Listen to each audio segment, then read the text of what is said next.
Welcome to the Body Ethos Podcast, where we're shifting the culture from sickness to health. Before we dive in, please remember that this podcast is for educational purposes only. It is not a substitute for medical advice, diagnosis, or treatment.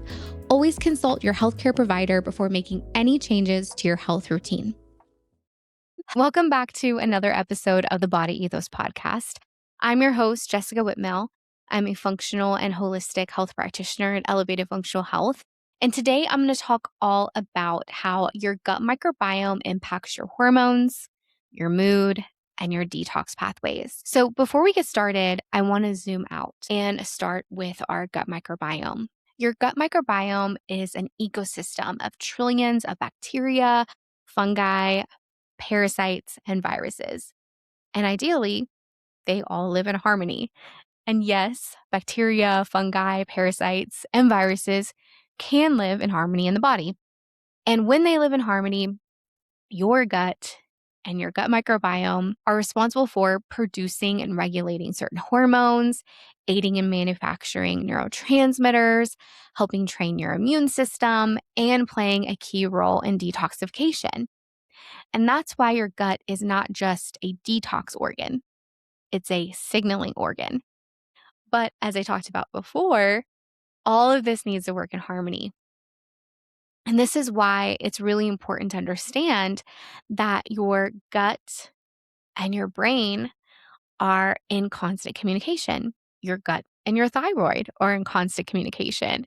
Your gut and your liver, your gut and your immune system. They're all talking together at all times. And that is why the gut is really a key signaling organ.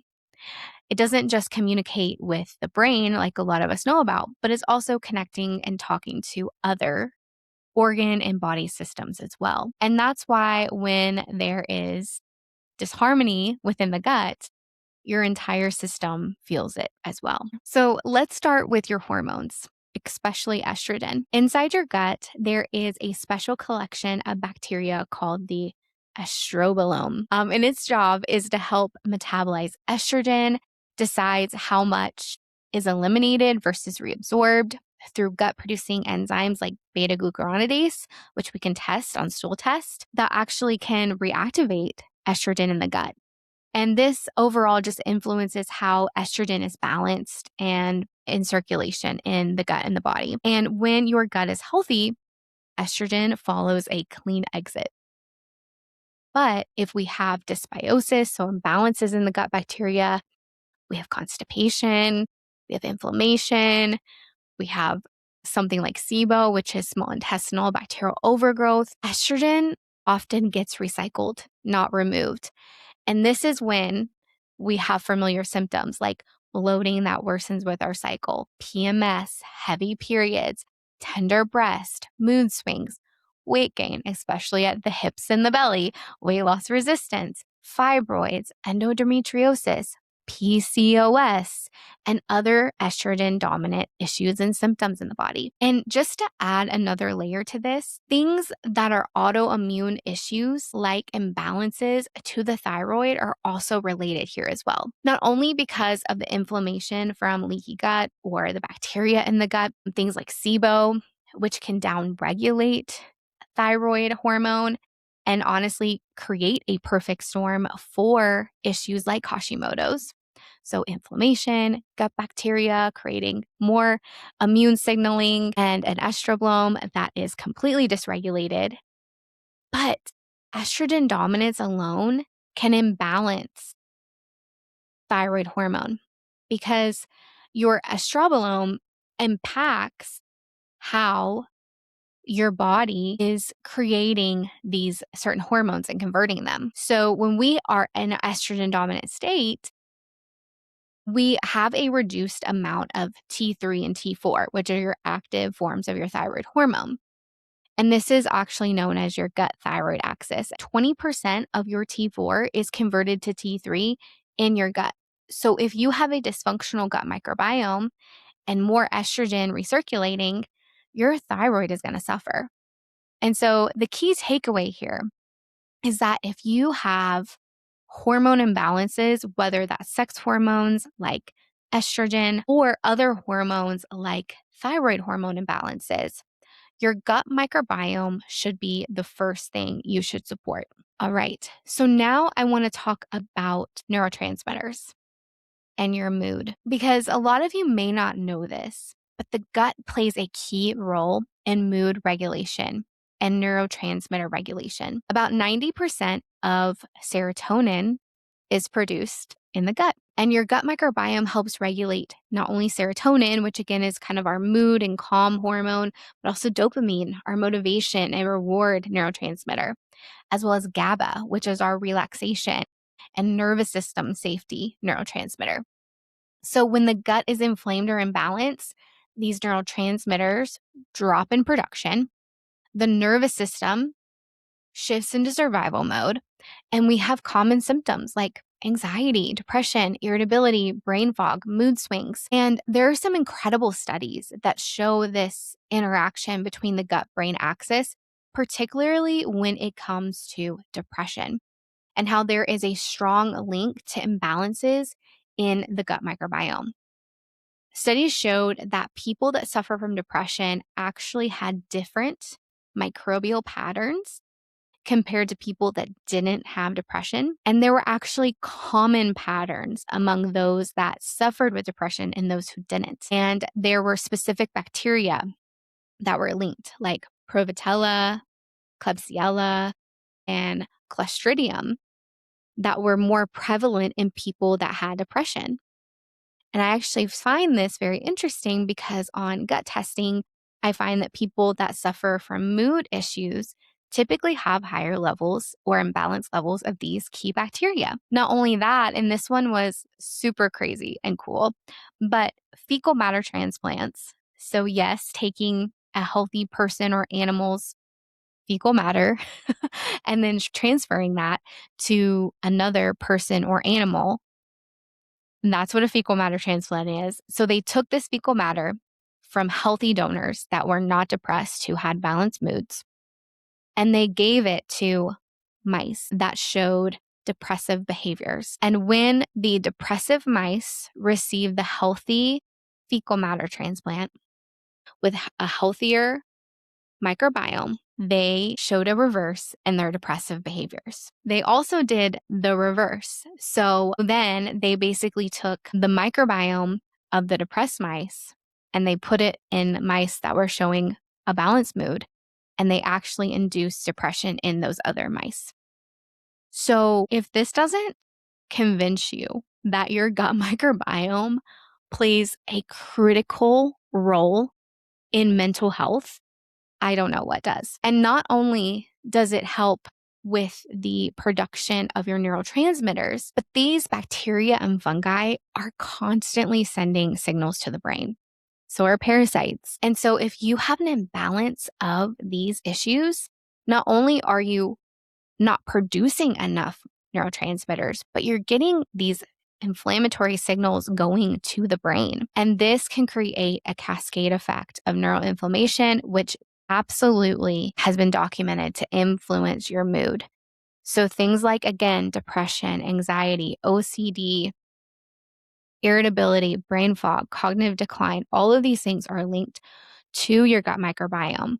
And this is why your gut health truly dictates your brain and your mental health as well. So let's continue on and talk more about another big player in all of this, which is LPS, or lipopolysaccharide. This is a toxin released from certain gut bacteria, especially gram-negative bacteria. And this is very common if you have leaky gut. Again, you have SIBO, small intestinal bacterial overgrowth. And LPS is a toxin that can actually cross the gut barrier and enter the bloodstream. And this, unfortunately, is a common story of how a lot of people have systemic immune activation, systemic inflammation. LPS has been directly linked to autoimmunity as well as certain cancers, also disrupting the HPA axis, which is the hypothalamic pituitary adrenal axis. So basically disrupting your stress response. It's been directly linked to insulin resistance, as well as type 2 diabetes and mood instability. And what's worse is that LPS crosses that gut barrier and enters into a circulation. And it literally is like a biological alarm system. Your body is on high alert at all times. And this inflammatory cascade, again, affects the brain. It affects cortisol dysregulation. It affects hormone signaling. And this is why LPS is referred to as a driver of metabolic endotoxemia. And endotoxemia is when toxins related from bacteria are creating inflammation and infection in the body.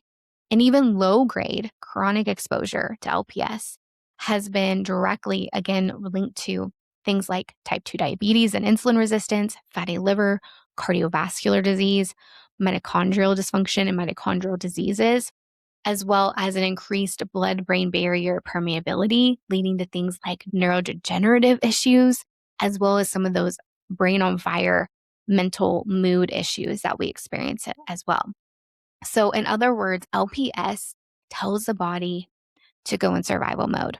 And so if you have low grade LPS buildup, so toxins from gram-negative bacteria constantly releasing signals in the gut, you are going to have a huge issue with inflammation and immune signaling, which is going to keep the body stuck in survival mode. So things like healing, hormone balance, and detoxification are harder and often put on hold from a cellular standpoint because the body goes into a cell danger response and it just holds on and it doesn't allow you to shift into healing and restore mode. And so this is important because many people don't know they have this issue with LPS because it doesn't always show up as bloating. Instead, it shows up as fatigue and anxiety and weight loss resistance and histamine reactions and hormone imbalances. The LPS can be present without dramatic digestive symptoms. And that's why looking at your symptoms beyond surface level is really, really important to help you get to the root cause. And that's why gut testing can be a key to unlocking root cause drivers for you and your symptoms. So let's talk a little bit about too, when it comes to all of this detoxification and detox, because I think a lot of us misunderstand what detox is. Like we think of it as like a 3-day cleanse, and because that's what we've been marketed to, right? But it is truly a 24/7 physiological process. Your body relies on 3 major symptoms to clear waste and toxins, which is the liver, the lymphatic system, and the kidneys. And these systems work in partnership with, you guessed it right, the gut. And so if your gut is producing more toxins because of imbalances with LPS or fungus or parasites or other imbalances of bacteria in the gut, your detox organs have to process all of that. And often these systems become overwhelmed and detox slows down.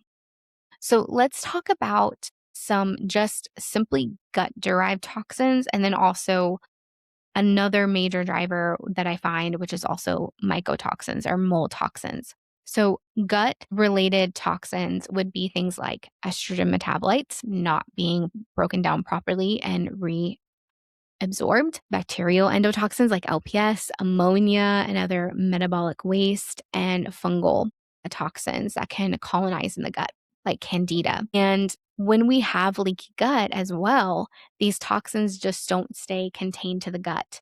They enter circulation. And again, they have to be dealt with by the liver, the lymph, and the kidneys. And this puts a huge demand on the body, and why many of us suffer from a higher toxic load because our bodies simply can't handle all the demands that we're trying to give us, especially when the gut is imbalanced. And then we have all these other toxins that we're coming in contact with on a daily basis. So I mentioned mold toxins or mycotoxins because they disrupt this delicate ecosystem in our gut big time. And it's something I see often in my practice. So mycotoxins disrupt the following. They inhibit phase 1 and phase 2 liver detox. They disrupt bile production and bile flow, which is a key driver of detoxification and even nutrient absorption. They increase oxidative stress and mitochondrial dysfunction. They suppress your immune surveillance. We need that immune surveillance to take care of things like fungus and parasites and bacteria, right? Like our body is obviously fighting these things at all time, but mycotoxins severely suppress that. They also interfere with hormone signaling and clearance. So, again, going back to how all of this is connected to the hormones and detox and the gut, mold is a key driver to this disruption. And that's why people who have mold issues often have things like estrogen dominance, chemical sensitivities, histamine reactions, severe fatigue, and brain fog. And this is important because a lot of times, again, I see imbalances in people with their gut, but the true root cause driver is that mold toxicity interfering with these processes of how the gut is influenced by the immune system and by bile production and by liver detoxification and how hormone signaling is involved in all of this as well. And so if we can't detox from the bile, for example, like I said, mold disrupts the bile. Bile is our detox superhighway. It is literally like our river of toxins. It helps take toxins out of the body and basically package them up, and we eliminate them through the bowels. So the bile is how the liver packages up excess hormones, fat soluble toxins, which are like mycotoxins, and other microbial byproducts. And again, it delivers them for elimination through the gut. But if this bile flow is impaired due to inflammation or mold toxins or infections or gallbladder dysfunction, toxins don't exit and they just get dumped back into the gut. And when bile flow is stopped up, this is a major route to constipation. But this is also how people get stuck in a loop of toxicity because these toxins are then reabsorbed. So the loop is basically like your gut is dysfunctional. You have a higher toxic load from either LPS, which is like the endotoxins from your gut bacteria or other byproducts of imbalances in your gut, other bad bacteria, fungus, parasites. But then also we have a high toxic load from maybe mold toxins or maybe other environmental toxins. But then we also have impaired detox because of how all of this disrupts our detox pathways. And so then these toxins recirculate and they continue to worsen symptoms and further toxicity, which then further drives leaky gut and inflammation. And so that is why healing your gut microbiome is so key, because our true healing starts when we are able to heal the gut and properly detox and restore that gut lining integrity, support our bile flow, open our drainage pathways, and then we can start to address that toxin load. But as you can see, if the gut isn't a part of that process of detoxification, we get stuck in a loop of toxicity. Okay, so I hope you learned a lot about all of this, but you're probably thinking, what can I do about all of this, Jess? And my answer is always get answers. Don't guess. And that's why in my practice, I offer stool testing. We look for things like LPS, SIBO markers, histamine producers, hydrogen producers, bacteria, parasites, estrogen, recycling patterns. We also look at mold testing, mycotoxin testing, functional blood panels, which looks at your detox pathways, kidney, lymph, liver function, hormone testing to really know what is going on with your hormones, and even neurotransmitter testing because of that gut-brain axis. For most of my new clients, I like running a stool test and a mycotoxin test as well as a blood panel because this gives us a full overview of toxins that drive symptoms as well as detoxification, again, liver, thyroid function, and microbiome balance. Additionally, beyond testing, there's a few things you can start doing today at home to support your body. And one thing, and it sounds so simple, and that's chewing your food. So many of us eat in a rush state. We're not taking the time to chew our food. And when we eat our food and we chew our food, we actually aid in proper digestion and stomach acid production. And stomach acid is a key player in helping keeping your gut pathogens in balance because of how they neutralize pathogens, but also helping us properly digest our food and break down our food. If we don't have proper stomach acid production and we're not chewing our food properly, we often have a buildup of undigested food or hard to digest food in our gut, and it sits there and ferments. And this creates problems. This creates dysbiosis. This allows pathogens and toxins to run wild.